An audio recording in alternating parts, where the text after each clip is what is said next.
నమస్కారం ఘంటారావానికి స్వాగతం. ముందుగా ప్రధానాంశాలు. టీ హబ్ లో కొలువుదీరనున్న గూగుల్ స్టార్టప్, ఏఐలో ప్రతిభను ప్రోత్సహించేలా కేంద్రాన్ని ప్రారంభించనున్న సీఎం.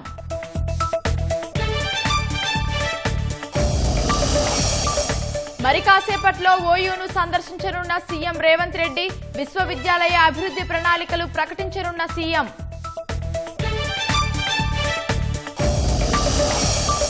పంచాయతీ ఎన్నికల వేళ సూర్యాపేట జిల్లాలో చెలరేగుతున్న ఘర్షణలు, కాంగ్రెస్ బీఆర్ఎస్ శ్రేణుల దాడుల్లో గులాబీ కార్యకర్త మృతి. హైదరాబాద్ మైత్రివనంలోని ఓ కోచింగ్ సెంటర్లో అగ్ని ప్రమాదం, విద్యార్థులు సురక్షితం, మంటలార్పిన ఫైర్ సిబ్బంది.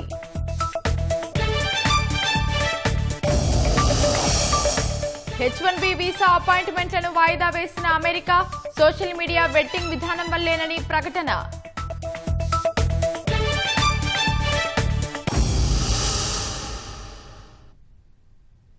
సీఎం రేవంత్ రెడ్డి ఇవాళ ఉస్మానియా విశ్వవిద్యాలయాన్ని సందర్శించనున్నారు. ప్రత్యేకమైన సమావేశం నిర్వహించి ఓయూ అభివృద్ధికి ప్రణాళికలు ప్రకటించే అవకాశం ఉంది. చారిత్రక భవనాలను సంరక్షిస్తూనే నూతన భవనాల నిర్మాణం చేపట్టడానికి సీఎం నిర్ణయాలు తీసుకోనున్నారు.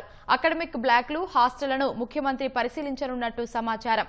యూనివర్సిటీ అభివృద్ధి పనులకు సంబంధించి విద్యార్థులు, బోధనా సిబ్బంది అభిప్రాయాలు స్వీకరించాలని అధికారులకు సీఎం ఇప్పటికే సూచించారు.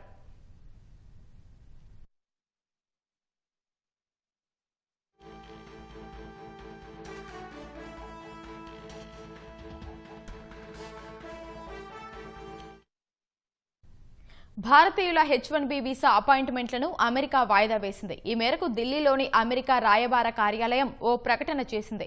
నూతన సామాజిక మాధ్యమం వెట్టింగ్ విధానం కారణంగా ఈ నిర్ణయం తీసుకున్నట్లు తెలిపింది. H1B వీసా ప్రస్తుత అపాయింట్మెంట్లను వాయిదా వేయటం లేదా రీషెడ్యూల్ చేయటం జరిగిందని ఢిల్లీలోని అమెరికా రాయబార కార్యాలయం సామాజిక మాధ్యమంలో ఓ పోస్టు పెట్టింది.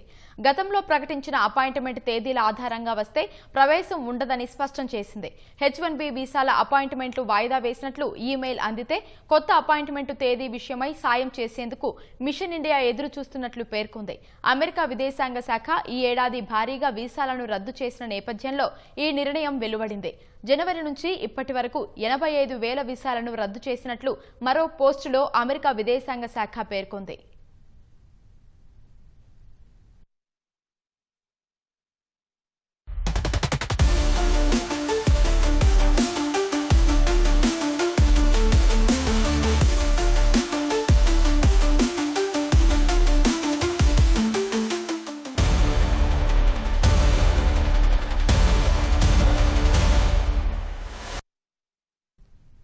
శాటిలైట్ రంగంలో ధృవ స్పేస్ సెంటర్ రాణిస్తోంది. దేశ విదేశాలకు శాటిలైట్లను తయారు చేసి విక్రయిస్తుంది. ప్రైవేట్ స్పేస్ రంగంలో ధృవ దూసుకెళ్తోందంటున్న ఏరోస్పేస్ ఇంజనీర్ సుహాస్తో మా ప్రతినిధి శ్రీకాంత్ ముఖాముఖి. ధృవ స్పేస్ శాటిలైట్ ని తయారు చేస్తుంది. హైదరాబాద్ కేంద్రంగా శాటిలైట్ తయారు చేస్తున్న ఈ కేంద్రం ఇప్పటికే అంతర్జాతీయంగానూ పేరు పొందింది. ప్రస్తుతం తెలంగాణ రైజింగ్ గ్లోబల్ సమిట్ లో భాగంగా ధృవ స్పేస్ తన స్టాల్ను ఏర్పాటు చేసింది. ఆ స్టాల్లో భాగంగా శాటిలైట్ సంబంధించిన వివరాలు వచ్చిన వాళ్ళకి తెలియజెప్పేలా కూడా ఇక్కడ స్టాల్ ఏర్పాటు చేశారు. ప్రస్తుతం ధృవ స్పేస్కు సంబంధించిన మరిన్ని వివరాలను తెలుసుకోవడానికి ఏరోస్పేస్ ఇంజనీర్ ఉన్న సుహాస్ని అడిగి మరిన్ని వివరాలు తెలుసుకుందాం. సార్, ధృవ స్పేస్ యొక్క ప్రత్యేకతలు ఏంటి? ధృవ స్పేస్లో వచ్చేసి మనం శాటిలైట్స్ తయారు చేస్తూ ఉంటాం. క్యూబ్ శాట్స్ అంటాము, నానో శాట్స్ అంటాము. మా శాటిలైట్స్ అన్నీ వచ్చేసి అప్లికేషన్ యాగ్నాస్టిక్. సో మనం ఏదైనా అప్లికేషన్ మనం చూడవచ్చు మన శాటిలైట్ నుంచి, అదొకటి. సెకండ్లీ లాంచ్ వెహికల్ సర్వీసెస్ కూడా మనం చేస్తూ ఉంటాం. మన లాంచ్ వెహికల్ ప్రొవైడర్స్తో మన కస్టమర్స్ కోసము we also launch our satellites. ఇంకా థర్డ్, గ్రౌండ్ స్టేషన్ సర్వీసెస్ కూడా ప్రొవైడ్ చేస్తాం మనం. మన ఇండియాలో కొన్ని గ్రౌండ్ స్టేషన్స్ ఉన్నాయి, ఇండియా బయట కూడా గ్రౌండ్ స్టేషన్స్ ఉన్నాయి. గ్రౌండ్ స్టేషన్స్ ద్వారా మనము మన శాటిలైట్స్ కమ్యూనికేట్ చేయవచ్చు. శాటిలైట్తో ఉపయోగించే ఎక్విప్మెంట్లు ఏంటి, దానికి సంబంధించిన వివరాలు ఏంటి? ఇక్కడ మీరు చూస్తున్నారు, దీన్ని డిప్లాయర్ అంటారు, క్యూబ్ శాట్ డిప్లాయర్ అంటారు. ఇది వచ్చేసి మన లాంచ్ వెహికల్ మీదకి వెళ్తుంది. దీని ద్వారా మనం క్యూబ్ శాట్స్ని డిప్లాయ్ చేయవచ్చు. సో దీని పక్కన చూసినట్టయితే మీరు క్యూబ్ శాట్ అనేది ఉంది, చిన్న శాటిలైట్. ఈ శాటిలైట్ వచ్చేసి మన డిప్లాయర్లో వెళ్తుంది. మనం కమాండ్ ఇచ్చినప్పుడు ఒక డోర్ ఉంటుంది ఇక్కడ, ఆ డోర్ తెరుచుకొని శాటిలైట్స్ బయటకు వస్తాయి. ఎక్విప్మెంట్ ఈ మిషన్ ఇందులోనే ఇది ఇన్సర్ట్ అవుతుంది, కానీ పైకి వెళ్ళాక ఇది ఈ ప్రక్రియ ఉంటుందా, లేకపోతే ఇక్కడే స్టార్ట్ అయిన మనం గ్రౌండ్ పైననే మనం ఇన్సర్ట్ చేసేసి లాంచ్ వెహికల్ మీద పెట్టేస్తాం. పైకి వెళ్ళినప్పుడు ఒక కమాండ్ ఇష్యూ చేసినప్పుడు ఈ డోర్ ఓపెన్ అయ్యి శాటిలైట్ బయటకు వస్తుంది. ఈ వెళ్ళాక ఇక్కడ నుంచి ఆటోమేటిక్ అంటే దానికి సంబంధించి ఎట్లా సార్ టెక్నాలజీ ఏమి యూజ్ చేస్తారు? ఎందుకంటే పైకి వెళ్ళాక అది మన కంట్రోల్లో ఉండదు, చాలా వందల కిలోమీటర్లు వేల కిలోమీటర్ల దూరంలో ఉంటుంది. దాన్ని ఎట్లా ఆపరేట్ చేస్తే దానికి సంబంధించి టెక్నాలజీ? మన మిషన్ కంట్రోల్ సెంటర్ ఉంటుంది ఎర్త్ పైన, దాని ద్వారా వీ సెండ్ కమాండ్స్. ఆ కమాండ్స్ ఇష్యూ వచ్చిన తర్వాతనే డోర్ ఓపెన్ అయ్యి శాటిలైట్ అనేది బయటకు వస్తుంది. సో అది ప్రాసెస్ జరుగుతుంది. శాటిలైట్ అక్కడ వెళ్ళాక అంటే ఏ టైప్ ఆఫ్ దేనికోసం యూజ్ చేస్తారు సార్ ఈ శాటిలైట్స్ని ఒక ఎగ్జాంపుల్ ఇవ్వాలంటే ఇమేజెస్ కోసం వాడవచ్చు. రివర్ బెడ్స్ కానీ మన అగ్రికల్చరల్ ఫీల్డ్స్ కానీ అదంతా మనము వీ క్యాన్ ఇమేజ్. ఇక్కడ చూసినట్టయితే ఇది కొంచెం పెద్దది దానికోసం కంపేర్ చేస్తే. ఇది వచ్చేసి P30 శాటిలైట్ అని 30 కిలోగ్రామ్స్ అనేది ఉంటుంది. ఇది కూడా అప్లికేషన్ అగ్నాస్టిక్ శాటిలైటే. రీసెంట్గానే ఈ ఆగస్ట్లోనే మనం మన ఫస్ట్ మిషన్ అనేది లాంచ్ చేసాం దీని ద్వారా. సో మీరు ఇక్కడ చూసినట్టు ఇక్కడ మీకు సోలార్ ప్యానెల్స్ కనిపిస్తుంది. ఈ సోలార్ ప్యానెల్స్ ద్వారా we can power the satellite అనేది.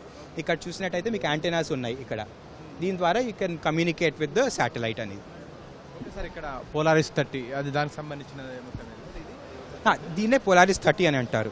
సో ఇది ఇమేజెస్ కూడా తీయొచ్చు పైనుంచి, అదొక అప్లికేషన్ అనమాట దీని ద్వారా. యా, ఇప్పటివరకు ధృవ స్పేస్ ఆధ్వర్యంలో ఈ శాటిలైట్ ఎన్ని తయారు చేశారు, ఏ రకానికి సంబంధించింది? ఒకటి పైన ఇప్పుడు పని చేస్తూ ఉంది, ఇంకా చేస్తున్నాం మనం. ఇంకా కొన్ని మిషన్స్ ఉన్నాయి ఓవర్ ద నెక్స్ట్ 2-3 ఇయర్స్ అనమాట.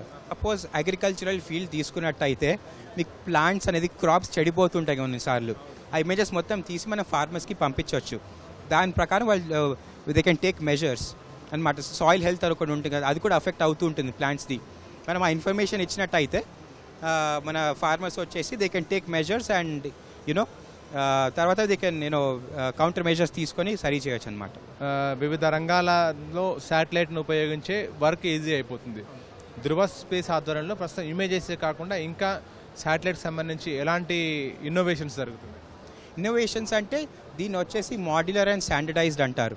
సో కొన్నిసార్లు మన కస్టమర్స్ మా దగ్గరకు వచ్చినప్పుడు లేకపోతే ఎనీ శాటిలైట్ మ్యానుఫ్యాక్చర్కి వెళ్ళినప్పుడు పేలోడ్ తీసుకొని వెళ్తారు.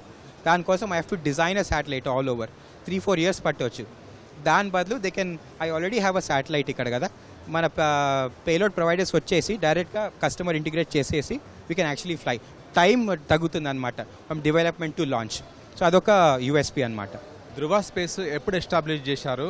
ఒక శాటిలైట్ ప్రజెంట్గా ఆల్రెడీ వర్క్లో ఉంది, దాని ద్వారా ఇమేజెస్ వస్తున్నాయి, అది రన్నింగ్లో ఉంది. దాన్ని తయారు చేయడానికి ఎంత సమయం పట్టింది, దానికి సంబంధించిన వివరాలు క్లుప్తంగా. మనము 2012లో ఎస్టాబ్లిష్ అయ్యాము. 2019 నుంచి మిషన్ చేయడం స్టార్ట్ చేసాము. ఒక శాటిలైట్ చేయాలంటే అట్లీస్ట్ 1 year అయినా పడుతుంది అనమాట. ధృవ స్పేస్లో శాటిలైట్ తయారు చేయడానికి ఎంతమంది పనిచేస్తున్నారు, నిపుణులకు సంబంధించిన వివరాలు ఏంటి? కరెంట్లీ ధృవ స్పేస్లో వచ్చేసి 250 మెంబర్స్ అయితే ఉన్నారు. ఇప్పుడు ఇంజనీర్స్ ఉన్నారు, నాన్ ఇంజనీర్స్ కూడా ఉన్నారు, business development side project managers అందరు ఉన్నారనమాట. మామూలుగా శాటిలైట్ అంటే ఎక్కువగా ఇస్రో నుంచి ప్రభుత్వ రంగానికి సంబంధించి అంటే దాని ఆధ్వర్యంలోనే ఎక్కువగా శాటిలైట్ లాంచింగ్ అది జరుగుతుంటుంది కదా. ఇప్పుడు ప్రైవేట్ రంగంలోనూ కూడా ధృవ ఆధ్వర్యంలో శాటిలైట్ పంపించారు. ఏంటి సార్ ఈ రంగంలో వస్తున్న మార్పులు ఏంటి? అంటే ఇప్పుడు డెమోక్రటైజ్ అయిపోతుంది అన్నమాట స్పేస్. ఇప్పుడు ఇస్రో తీసుకున్నట్టయితే టైం పట్టవచ్చు మీకు ఆర్డర్ ఇచ్చి తయారు చేయాలంటే శాటిలైట్. ఈ ప్రైవేట్ కంపెనీస్ రావడం వల్ల ఆ టైం అనేది తగ్గిపోయింది. ఈ గవర్నమెంట్ కూడా it has open the floor అనమాట. ఇప్పుడు స్పేస్ ఇండస్ట్రీ చూసినట్టయితే ఇట్స్ బూమింగ్. అంటే స్పేస్ వచ్చేసి వీ క్యాన్ డెమోక్రటైజ్ యాక్సెస్, అది మా main goal all private space ప్లేయర్స్ది. ఓకే సార్, ఇంకా శాటిలైట్కి ఇంకా ఎలాంటి ఎక్విప్మెంట్ యూజ్ చేస్తారు? ఇంకొకటి వచ్చేసి ఇది ఇక్కడ చూసినట్టయితే గ్రౌండ్ స్టేషన్ అనమాట. ఈ గ్రౌండ్ స్టేషన్ ద్వారా మనం శాటిలైట్తో కమ్యూనికేట్ చేయవచ్చు. ఏదైనా ఇమేజెస్ శాటిలైట్ గానే పంపిస్తే అది దీనికి వచ్చేసి మన మిషన్ కంట్రోల్ సెంటర్కి వెళ్ళి వస్తుంది. దాని తర్వాత it can go to the customer. ఇది గ్రౌండ్ స్టేషన్ అంటారు దీన్ని. ఆర్మీ అంటే ఆల్రెడీ అది దేశానికి సంబంధించింది. అకాడమిక్ ఎడ్యుకేషన్లో అంటే ఎట్లా సార్ శాటిలైట్ దాన్ని ఏ విధంగా ఉపయోగించుకోవచ్చు అకాడమిక్లో ఎడ్యుకేషన్ రంగం? మీరు ఏదైనా డిజైన్ చేశారనుకోండి కంపోనెంట్, ఏదైనా స్పేస్ కంపోనెంట్, దాన్ని మనం శాటిలైట్లో పెట్టి టెస్ట్ చేయవచ్చు ఆర్బిట్లో. అదొక అప్లికేషన్, మెయిన్ అప్లికేషన్. ధృవ స్పేస్ ఆధ్వర్యంలో ఇప్పటికే ఒక శాటిలైట్ పంపించారు. దాని ద్వారా ఇమేజెస్ తీసి దానికి సంబంధించి విశ్లేషించడం, దానికి సంబంధించిన ఉపయోగించుకోవడం దాని కూడా ప్రస్తుతం నడుస్తుంది. ఇంకా ధృవ స్పేస్ హైదరాబాద్ కేంద్రంగా కేవలం వాళ్ళు శాటిలైట్ పంపించడమే కాకుండా ఇతర ఎవరైనా అవసరం ఉన్న వాళ్ళు శాటిలైట్ అడిగినా వాళ్ళకి తిరిగి దానికి వాళ్ళకు కోరిన విధంగా వాళ్ళు అడిగిన ఇన్పుట్ విధంగా కూడా శాటిలైట్ రూపొందించి కూడా వాళ్ళకి ఇచ్చే విధంగా కూడా ధృవ స్పేస్ ఎదుగుతుంది. కెమెరా పర్సన్ రమణమేష్తో శ్రీకాంత్, ఈటీవీ న్యూస్, హైదరాబాద్. పంచాయతీ ఎన్నికల వేళ ఇరు వర్గాల ఘర్షణలో ఓ వ్యక్తి బలయ్యాడు. పాత కక్షల నేపథ్యంలో సూర్యాపేట జిల్లా నూతనకల్ మండలం లింగంపల్లిలో బీఆర్ఎస్ కార్యకర్త ఉప్పుల మల్లయ్యపై కాంగ్రెస్ శ్రేణులు కర్రలు రాళ్లతో దాడికి దిగారు. రాత్రి 11 గంటలకు ప్రచారం ముగించుకుని వెళ్తున్న ఉప్పలయ్యతో పాటు మరో ముగ్గురిపై 4వ వార్డులోని కాంగ్రెస్ కార్యకర్తలు దాడి చేశారు. ఇరు వర్గాల ఘర్షణలో మల్లయ్యకు తీవ్ర గాయాలు కాగా చికిత్స కోసం హైదరాబాద్కు తరలిస్తుండగా మార్గ మధ్యలో మృతి చెందాడు. క్షతగాత్రులను సైతం ఆసుపత్రికి తరలించారు. గ్రామంలో ఉద్రిక్త పరిస్థితులు నెలకొనడంతో భారీగా పోలీసులు మోహరించారు. కావాలన్నా కమ్ముల తాగుర్రు బడితలు రాళ్ళు ఇవన్నీ తీసుకొని ఎమ్మడి అమ్మబాదులు కొట్టింది ఎవరు? వాళ్ళే కాంగ్రెస్ వాళ్ళు. మీరే? ఈయన టీఆర్ఎస్ అని. ఇక ఈయన అన్నాడు కూడా ఓన్ని దెబ్బ కొట్టేటోడు కాదు, ఒక నీరికి పోయేటోడు కదా, ఎంతసేపటికి వద్దని ఊపిస్తారు అంతే. అట్లాంటి కావాలని చేశారు. సంపాలు ఈయన చంపితేనే వీళ్ళ పార్టీలో ఇంత మోక చేసేటోడే లేడు. ఈడ అయితేనే బాగా తిరుగుతాడు, చేస్తాడు, కవర్ చేసేటోడే వీడు. ఈయన రియారా అని పారని తీసేసాడు. ఆదిలాబాద్ జిల్లాలో తెల్లవారుజామున జరిగిన ప్రమాదం ముగ్గురి ప్రాణాలను బలి తీసుకుంది. జైనద్ మండలం తరోడా వద్ద కారు బోల్తాపడి ముగ్గురు అక్కడికక్కడే మృతి చెందగా మరొకరికి గాయాలయ్యాయి. మృతులంతా ఆదిలాబాద్కు చెందిన వారిగా గుర్తించారు. మహారాష్ట్రలో పనికి వెళ్లి వస్తుండగా కారు బోల్తా పడినట్లు సమాచారం.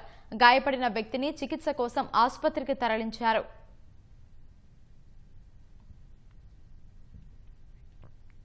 హైడ్రా కమిషనర్ రంగనాథన్ సైబరాబాద్లోని ఎర్రకుంట ప్రాంతంలో పర్యటించారు.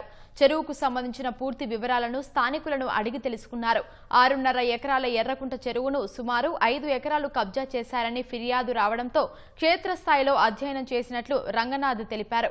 ప్రజలకు ఎలాంటి ఇబ్బందులు కలగకుండా త్వరితగతిన చర్యలు తీసుకుంటామని హామీ ఇచ్చారు. ఎవరైనా కబ్జాలకి పాల్పడితే చట్టపరమైన కఠిన చర్యలు తప్పవని హెచ్చరించారు. 6 ఎకరాల పైన ఉన్నటువంటి చెరువు కుంట కబ్జా అవుతుందని చెప్పేసి కంప్లైంట్ ఇచ్చినారు. చెక్ చేసినప్పుడు దీనికి రైవల్ వాదన కూడా ఉన్నది. అంటే దాని కౌంటర్ వాదన కూడా ఇది చెరువు కుంట కాదు, ఇది మా పట్టా భూములు అని చెప్పేసి అనేవాళ్ళు కొంతమంది ఉన్నారు. సో ఇది అన్ని రికార్డ్స్ని పరిశీలిస్తాము. చెరువు అనేది నిర్ధారణ ఫస్ట్ చేస్తాము. చేసిన తర్వాత నెక్స్ట్ దాన్ని డెవలప్ చేయడానికి కూడా త్వరలో దీని మీద చేస్తాము. ఇది కూడా ఒక బతుకమ్మ కుంట స్థాయిలో చేసేదానికి హైడ్రా ప్రభుత్వ సహకారం తీసుకొని చేయడానికి కూడా మేము చేస్తాం. హైదరాబాద్ పాతబస్తీ కామాటిపుర పోలీస్ స్టేషన్ పరిధిలో ఓ యువకుడి దారుణ హత్య కలకలం రేపింది. కామాటిపురలో అరవింద్ అనే యువకుడిని కొందరు దుండగుడు వెంబడించి కత్తులతో దాడి చేశారు. ఈ ఘటనలో అరవింద్ అక్కడికక్కడే మృతి చెందాడు. సమాచారం అందుకున్న పోలీసులు అక్కడికి చేరుకుని ఆధారాలు సేకరించారు. మృతదేహాన్ని పోస్టుమార్టం నిమిత్తం ఉస్మానియా మార్చురీకి తరలించారు. ఈ హత్యకు పాత కక్షలే కారణమని పోలీసులు అనుమానిస్తున్నారు.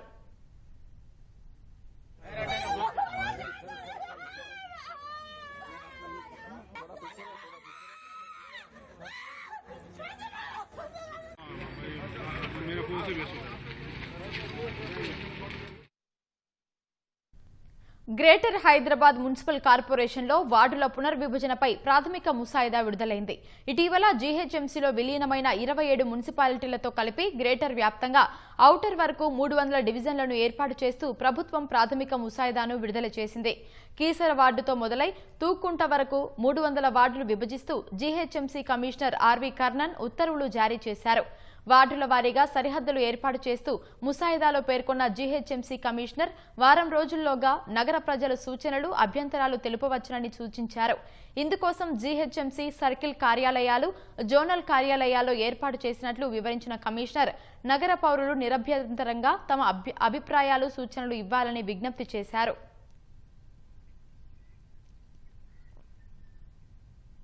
రేపు జరగనున్న తొలిదశ పంచాయతీ ఎన్నికలకు సర్వం సిద్ధమైంది. పోలింగ్ సిబ్బందికి మండల వారీగా ఎన్నికల సామాగ్రి అందిస్తున్నారు.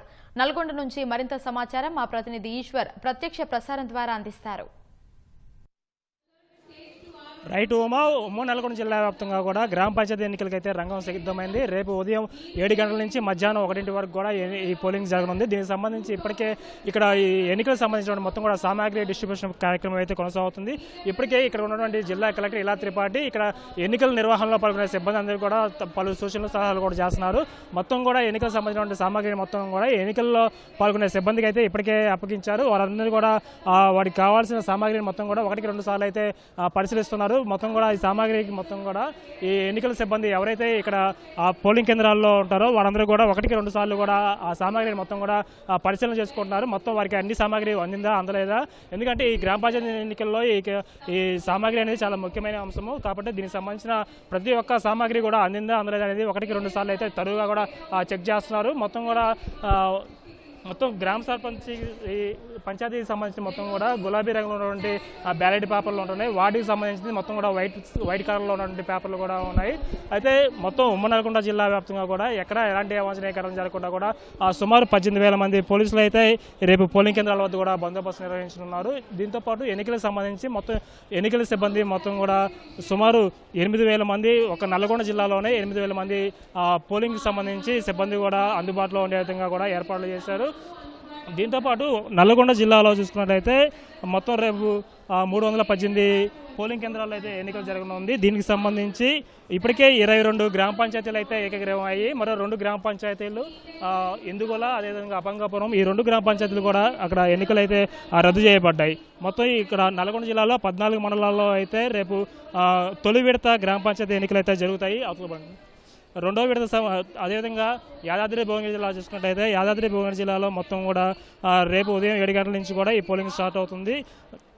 మొత్తం సూర్యాపేట జిల్లాలో మొత్తం 8 మండలాల్లో 159 గ్రామ పంచాయతీలు ఉన్నాయి. ఇక్కడ మొత్తం కూడా 7 గ్రామ పంచాయతీలు ఇప్పటికే యునామస్గా కూడా ప్రకటించారు. మొత్తం ఇంకా 152 గ్రామ పంచాయతీలకైతే రేపు పోలింగ్ అయితే నిర్వహిస్తారు. అదేవిధంగా యాదాద్రి భువనగిరి జిల్లాలో మొత్తం కూడా 153 గ్రామ పంచాయతీలు ఉన్నాయి. దాంట్లో ఇప్పటికే 16 గ్రామ పంచాయతీలు అయితే ఏకగ్రీవం అయ్యాయి. మొత్తం ఇంకా 137 గ్రామ పంచాయతీలకు అయితే రేపైతే పోలింగ్ అయితే జరగనుంది. అయితే ఈ పోలింగ్కి సంబంధించి మొత్తం కూడా ఉమ్మడి జిల్లా వ్యాప్తంగా కూడా మొత్తం 18,000 మంది సిబ్బందికి అయితే ఈ డ్యూటీ కూడా వేసి ఉన్నారు. ఇప్పటికే వీళ్ళందరూ కూడా పూర్తిగా 2-3 సార్లు కూడా శిక్షణ ఇచ్చారు. దీంతోపాటు ఈ రోజు అయితే ఇక్కడ ఈ ఎన్నికలకు సంబంధించిన సామాగ్రిని మొత్తం కూడా డిస్ట్రిబ్యూషన్ అయితే జరుగుతుంది.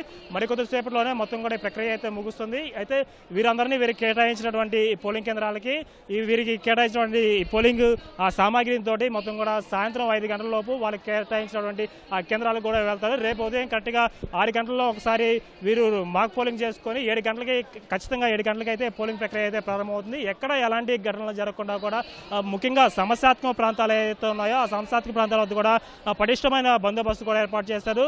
ఒక స్ట్రైకింగ్ ఫోర్స్ అదేవిధంగా స్పెషల్ ఫోర్స్ సిబ్బందిని కూడా ఏర్పాటు చేసినట్లు కూడా పోలీసు అధికారులు అయితే చెప్తున్న పరిస్థితి కూడా ఉంది. మొత్తంగా అయితే ఉమ్మడి నల్గొండ జిల్లా వ్యాప్తంగా కూడా తొలి విడత గ్రామ పంచాయతీ ఎన్నికలకు సంబంధించి పూర్తి స్థాయిలో ఏర్పాట్లు అయినట్టు కూడా చెప్పుకోవచ్చు. రేపు ఉదయం 7 గంటల నుంచి మధ్యాహ్నం 1 వరకు కూడా ఈ పోలింగ్ ప్రక్రియ అయితే కొనసాగుతుంది. అనంతరం 1 గంట విరామం తర్వాత 2 గంటలకైతే కౌంటింగ్ ప్రక్రియ అయితే ప్రారంభమవుతుంది. సాయంత్రం 5 గంటల లోపే ఫలితాలు వచ్చే అవకాశాలు ఉన్నాయి. ఏదైనా పెద్ద గ్రామ పంచాయతీ ఉన్నట్లయితే 7-8 అయ్యే అవకాశం కూడా ఉంది. ఎక్కడైనా ఏదైనా గ్రామ పంచాయతీ సమస్య తలెత్తినా కూడా అక్కడ ఎలాంటి అవాంఛనీయ ఘటన జరగకుండా కూడా ప్రత్యేకమైన పోలీసు బలగాలను కూడా ఏర్పాటు చేశారు. ఇప్పటికే ఇక్కడ ఉన్నటువంటి జిల్లా కలెక్టర్ నల్గొండ చెందినటువంటి జిల్లా కలెక్టర్ ఇలా త్రిపాఠి, సూర్యాపేట జిల్లా కలెక్టర్ తేజరాజన్ ప్రవర్, అదేవిధంగా యాదాద్రి భువనగిరి జిల్లా కలెక్టర్ హనుమంతరావు ఈ 3 జిల్లాలకు సంబంధించిన కూడా ఎన్నికలకు సంబంధించిన మొత్తం కూడా ఎప్పటికప్పుడు పర్యవేక్షిస్తున్నారు. ఈ ఉమ్మడి జిల్లాకు సంబంధించి ఎన్నికల పరిశీలనగా సీనియర్ ఐఏఎస్ లక్ష్మి కూడా ఎప్పటికప్పుడు మొత్తం కూడా పరిశీలిస్తున్నారు. అయితే ఎక్కడ ఎలాంటి అవాంఛనీయ ఘటనలు చేయకుండా పూర్తి స్థాయి బందోబస్తు నడుమ అయితే ఈ పోలింగ్ జరగడానికి కూడా పటిష్ట బందోబస్తు కూడా ఏర్పాటు చేస్తున్నట్టు కూడా తెలుస్తుంది. ఇది ఇక్కడ ఉన్న సమాచారం. Over to you. ధన్యవాదాలు ఈశ్వర్. ఇక మహారాష్ట్రలోని నందూర్బార్లో జరుగుతున్న చేతక్ పశువుల సంతలో 2 గుర్రాలు ప్రధాన ఆకర్షణగా నిలుస్తున్నాయి. ఒక్కో గుర్రం ధర ₹1 కోటి పైగా ఉండటమే అందుకు కారణం. వైట్ కోబ్రా అనే తెల్ల గుర్రాన్ని పంజాబ్కు చెందిన జగ్తార్ సింగ్ ₹1,51,00,000 అమ్మకానికి పెట్టాడు. నుక్రా జాతికి చెందిన ఈ గుర్రం 61 అంగుళాల ఎత్తు ఉంది. వైట్ కోబ్రా కోసం నెలకు ₹75,000 ఖర్చు చేస్తున్నట్లు యజమాని జగ్తార్ సింగ్ తెలిపాడు. ప్రతిరోజు పాలు, నెయ్యి, బార్లీ పెడతామని చెప్పాడు. గుర్రానికి సేవలు చేసేందుకు ప్రత్యేకంగా 2 నియమించుకున్నట్లు జగ్తార్ సింగ్ వెల్లడించారు. ఇప్పటి వరకు తన గుర్రం 13 పోటీల్లో పాల్గొని 10 సార్లు మొదటి స్థానంలో నిలిచిందని చెప్పాడు. రాజస్థాన్లోని పుష్కర్లో జరిగిన పశువుల సంతలో ₹1 1,50,00,000 ఇస్తామని చెప్పినా తన గుర్రాన్ని అమ్మలేదని తెలిపాడు. గోధుమ రంగులో ఉన్న రుద్రాణిని 1,17,00,000కు రాజేంద్ర యాదవ్ అమ్మకానికి పెట్టాడు.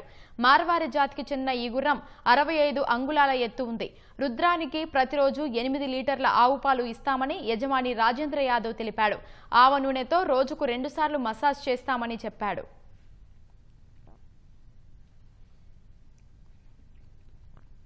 చంద్రయాన్ 3 ల్యాండర్ డేటా విశ్లేషణ ఆధారంగా దక్షిణ ధ్రువ ప్రాంతంలో చంద్రుని ఉపరితలం దగ్గర విద్యుత్ వాతావరణం గతంలో అర్థం చేసుకున్న దానికంటే చాలా చురుకుగా ఉందని ఇస్రో తెలిపింది. 2023 ఆగస్టు 23 సెప్టెంబర్ 3 మధ్య సేకరించిన చంద్రయాన్ 3 డేటా జాబిల్లి ప్లాస్మా వాతావరణంపై కీలకమైన గ్రౌండ్ వివరాలను అందించినట్టు వెల్లడించింది. శివశక్తి పాయింట్ అని పిలిచే చంద్రయాన్ 3 ల్యాండింగ్ సైట్ వద్ద ఎలక్ట్రాన్ సాంద్రత క్యూబిక్ సెంటీమీటర్కు 380 నుంచి 600 ఎలక్ట్రాన్ల మధ్య ఉన్నట్లు ఇస్రో తెలిపింది.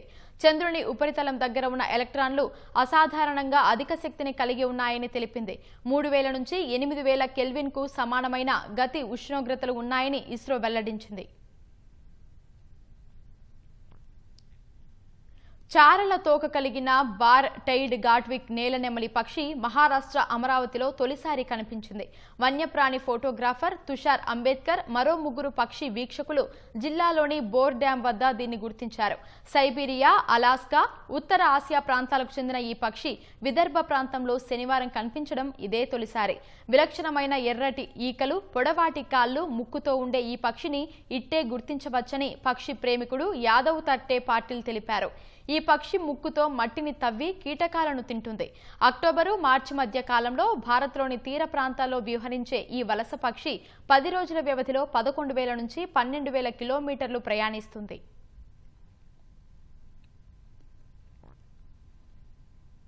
హర్యానాలోని పంచకులాలో జరిగిన అంతర్జాతీయ సైన్స్ ఫెస్టివల్లో మత్స్యు 6000 జలాంతర్గామి ప్రత్యేక ఆకర్షణగా నిలిచింది. లోతైన సముద్రంలో పరిశోధనలు చేసేందుకు దీనిని రూపొందించారు. ఈ నౌకను చెన్నైలోని national institute of ocean technology అభివృద్ధి చేసింది. ఇది భారతదేశ మొట్టమొదటి మానవ సహిత సముద్ర అన్వేషణ మిషన్గా గుర్తింపు పొందింది. ఆక్వానాట్లను 6000 మీటర్ల లోతు వరకు తీసుకెళ్లేందుకు దీనిని గోళాకార నౌకను నిర్మించనున్నారు.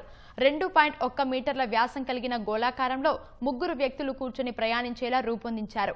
దీని ఉప వ్యవస్థలను పూర్తి స్వదేశీ పరిజ్ఞానంతో తయారు చేసింది. 5 టన్నుల బరువు ఉండే ఈ వాహనాన్ని తేలికైన టైటానియం మిశ్రమలోహంతో చేశారు. సముద్ర గర్భంలోకి వెళ్లడానికి 3 గంటలు, రావడానికి 3 గంటలతో పాటు పరిశోధన కోసం 6 గంటలు ఉండేలా ఏర్పాటు చేశారు. వ్యవస్థలు విఫలమైన నీటిలోనే 96 గంటలు ఉండేలా 67 ఆక్సిజన్ సిలిండర్లను ఇందులో ఉంచారు. కార్బన్ డయాక్సైడ్ను తొలగించే సాధనాలు ఉన్నాయి. సముద్ర గర్భంలోని మట్టి, జీవులు, ఇతర అవశేషాలు, ఖనిజాలతో పాటు సముద్ర గర్భ ఉపరితలాన్ని సర్వే చేసేందుకు దీనిని తయారు చేశారు. వచ్చే ఏడాది నుంచి పరిశోధనలు మొదలవుతాయి. బిహార్కు చెందిన ఓ వ్యక్తి 500 ఏళ్ల నాటి నాణేలను 8,000కు పైగా సేకరించాడు. బోధ్గయాకు చెందిన బహ్రామ్ అలియాస్ కమల్కి నాణేల సేకరణపై చిన్నప్పటి నుంచి ఆసక్తి ఉంది. ఇప్పటి వరకు దాదాపు 8,000కు పైగా నాణేలను సేకరించాడు. ప్రస్తుతం ఆయన వద్ద మొఘల్, బ్రిటిష్ రాజుల కాలానికి చెందిన 200 నుంచి 500 ఏళ్ల నాటి బంగారు, వెండి, రాగి, ఇత్తడి, అల్యూమినియం నాణేలు ఉన్నాయి. దీంతో స్థానికంగా కమల్ నాణేల రాజుగా ప్రసిద్ధి చెందారు. ఈ నాణేలను కమల్ విక్రయిస్తూ ఉంటారు. మొఘల్, క్వీన్ విక్టోరియా కాలం నాటి నాణేలను 200 నుంచి 500 రూపాయలకు మధ్య అమ్ముతున్నాడు. తన దగ్గర 500 అరుదైన నాణేలు ఉన్నాయని, వాటిని మాత్రం అమ్మబోనని కమల్ చెబుతున్నారు. ఆయన సేకరణలో అక్బర్ కాలం నాటి దామ్, నిష్కి, ద్రామి, ఫౌలా నాణేలతో పాటు ఈస్ట్ ఇండియా కాలం నాటి టోకెన్లు కూడా ఉన్నాయి. పాత నాణేల సేకరణ ద్వారా భారతదేశ చరిత్రను తెలుసుకోవడమే తన జీవిత లక్ష్యమని కమల్ అంటున్నారు. బోయపాటి శ్రీను దర్శకత్వంలో నందమూరి బాలకృష్ణ నటించిన అఖండ 2 తాండవం విడుదలకు మార్గం సుగమమైంది. ఆర్థిక లావాదేవీలకు సంబంధించిన కోర్టు కేసు క్లియర్ కావడంతో చిత్ర నిర్మాణ సంస్థ విడుదల తేదీని ప్రకటించింది. డిసెంబర్ 12న అఖండ 2 విడుదల చేస్తున్నట్టు 14 రీల్స్ సంస్థ అధికారికంగా వెల్లడించింది. డిసెంబర్ 11 ప్రీమియర్ షోలు కూడా ఉంటాయని తెలిపింది. వాస్తవానికి డిసెంబర్ 5న విడుదల కావాల్సిన అఖండ 2 ఆర్థిక కారణాల వల్ల చివరి నిమిషంలో వాయిదా పడింది. నూతన దర్శకుడు ఏఆర్ సంజీవ్ దర్శకత్వంలో ఈషా రెబ్బా, తరుణ్ భాస్కర్ నటించిన చిత్రం ఓం శాంతి శాంతి శాంతి వచ్చే ఏడాది జనవరి 23న ప్రేక్షకుల ముందుకు రానుంది. హైదరాబాద్లోని ప్రసాద్ ప్రివ్యూ థియేటర్లో చిత్ర బృందం దీనికి సంబంధించిన టీజర్ను విడుదల చేసింది. తమ సినిమాలో నిజాయితీ లేకుంటే ప్రేక్షకులు సినిమా చూడవద్దని మూవీ యూనిట్ కోరింది. గ్రామీణ నేపథ్యంలో సాగే వినోదాత్మక చిత్రమని తరుణ్ భాస్కర్ తెలిపారు.